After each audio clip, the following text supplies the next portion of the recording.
If you think about 2 years ago today, where we were only 2 weeks removed from the attack of January 6th. There was fear, there was chaos, there was layers of extra security, of course, around the inauguration because of that. And Joe Biden was elected by the people who voted for him to sort of steady the country a bit in the years after Donald Trump. It really has. It's been a remarkable 2 years. And I always think about the fact that, and it's not really talked about that much on TV.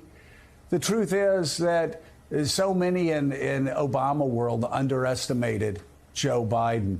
So many in Clinton world underestimated Joe Biden. A lot of people very close to those former presidents and secretaries of state, so many people close to them would whisper, Joe Biden will not be a good president. The progressive base constantly ridiculed him throughout the 2020 campaign, mocked him after Iowa, declared him dead after New Hampshire, said he would never survive.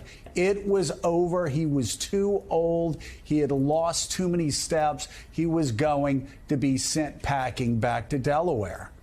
Then he becomes president really in the worst political environment since Abraham Lincoln in 1861, right after riots, right after an attempt to overthrow his presidency. And everybody said, the nation's too divided. We're not going to get things done.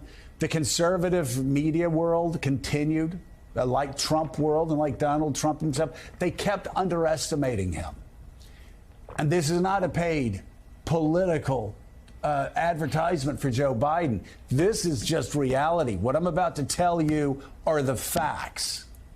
This guy, constantly underestimated by his political friends and enemies alike, has been the most successful president in pushing through legislation than any president since, I guess, Ronald Reagan.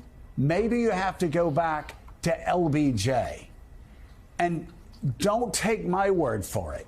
After the 2022 elections, remember the red wave elections where Joe Biden was supposed to get wiped out again? His party was going to get destroyed and he was going to be pushed to the side.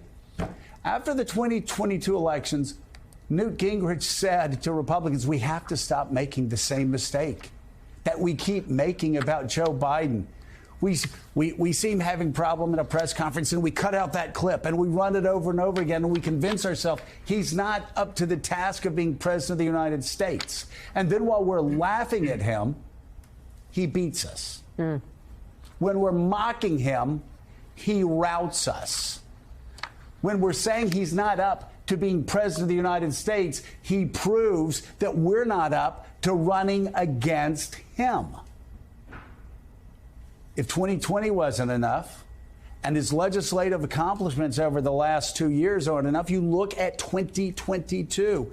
And as Newt Gingrich said, we are treating this guy the same way Democrats treated Ike and Ronald Reagan.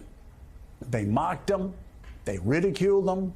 They said they had dementia. They were too old. I remember growing up, and my mom and dad and my mom's family, they were all just dyed-in-the-wool Democrats. And I remember asking my mom about Ike. She goes, Ike just kind of bumbled around. He just played golf.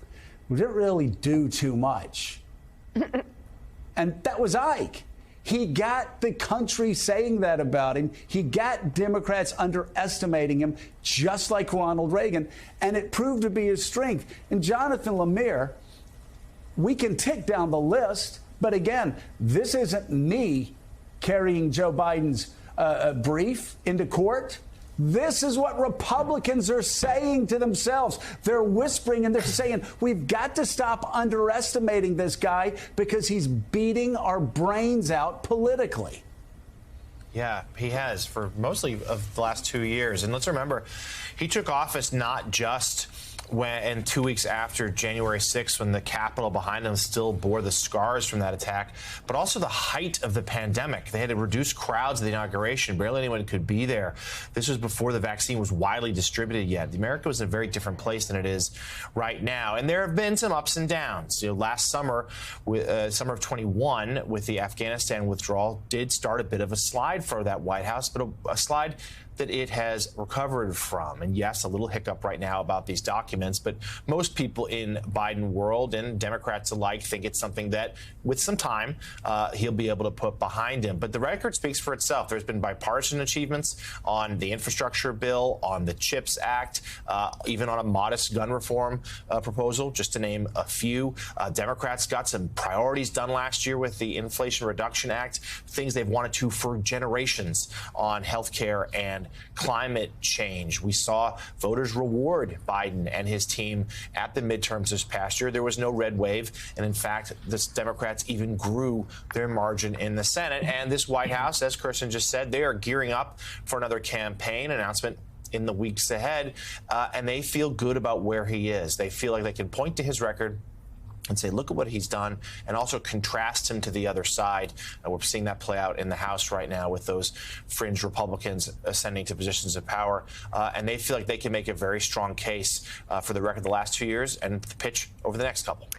James Clyburn of South Carolina is convinced Joe Biden will run again. Joining us.